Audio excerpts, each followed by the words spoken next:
Merci, Monsieur le Président.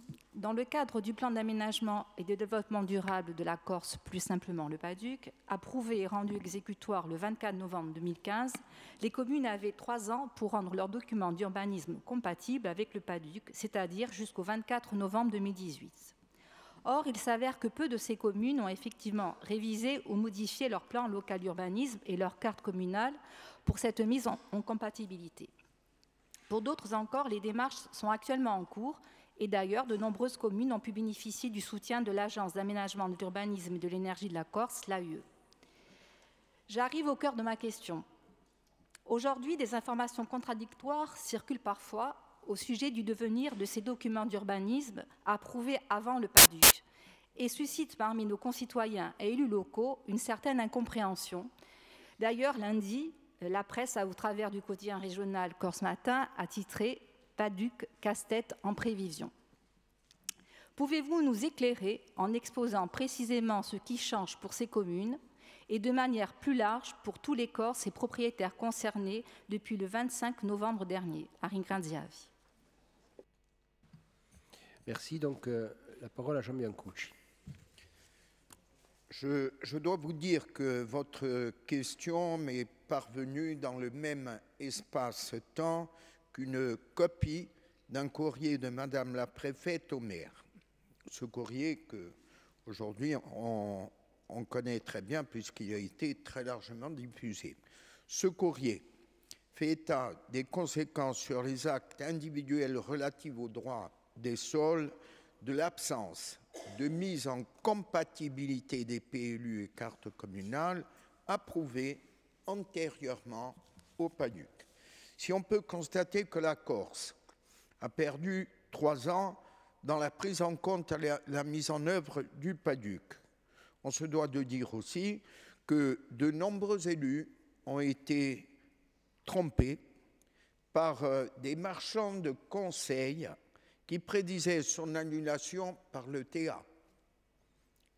D'ailleurs, dans les couloirs même de la collectivité de Corse, vous vous rappelez.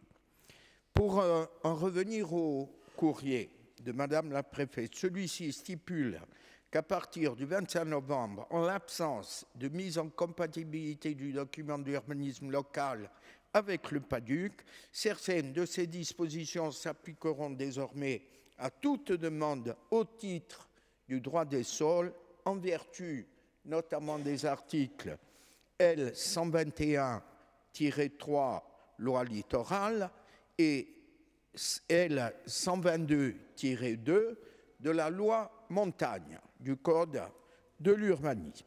On peut remarquer que les dispositions de la loi littorale ou de la loi montagne sont sans aucun lien, j'insiste, sans aucun lien avec le délai de mise en compatibilité des PLU et cartes communales avec le PADUC, pour la bonne et simple raison, c'est qu'elle s'appliquait bien avant.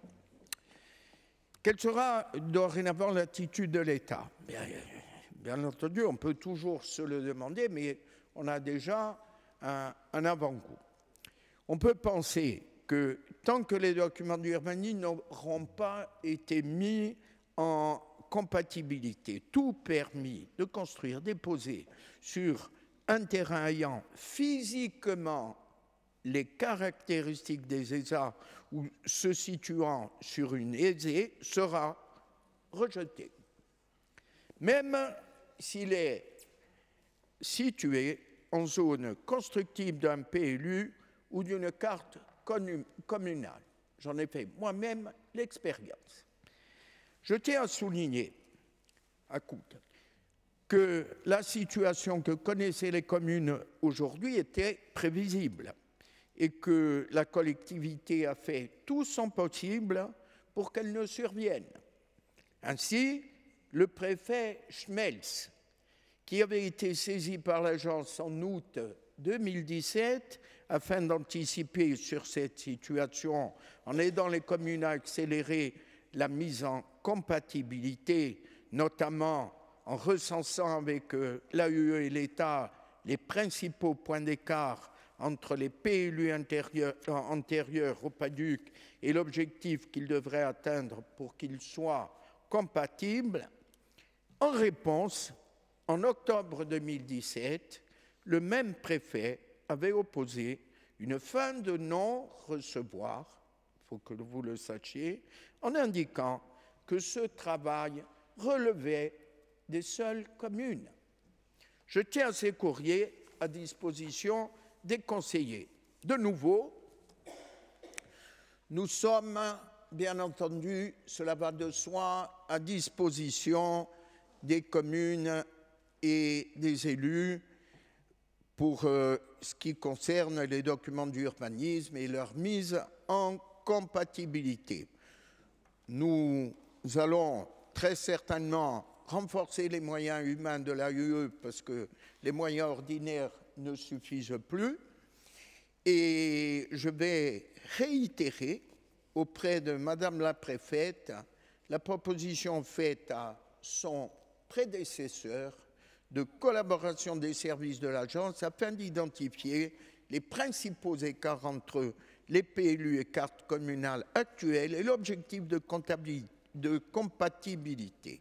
Par ailleurs, j'aurai l'occasion de soumettre en début d'année à l'agence, d'abord au CA de l'agence, et à la collectivité de Corse une proposition d'offre de services aux communes en matière d'accompagnement à l'élaboration ou à la révision des PLU. Et più cauda.